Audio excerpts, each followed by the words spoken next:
শীতকালে ঘন ঘন সর্দি লেগে যাচ্ছে, হাঁচি কাশি লেগেই থাকে। এর কারণগুলি বহুমুখী ও জটিল। কিছু মানুষ জন্মায় এই ধরনের টেন্ডেন্সি নিয়ে। এক্ষেত্রে তাদের জেনেটিক্স ঠান্ডা লাগার সাসেপ্টেবিলিটি তৈরি করে। আবার কেউ কেউ বেড়ে ওঠার সাথে সাথে এই ধরনের সমস্যায় আক্রান্ত হন।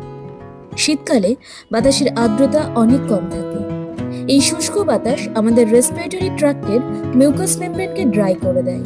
ফলত ইরিটেশন, ইনফ্লামেশন বারবার হতে থাকে। শীতকালে আমরা বেশিরভাগ সময় ঘরের ভিতরে কাটাই।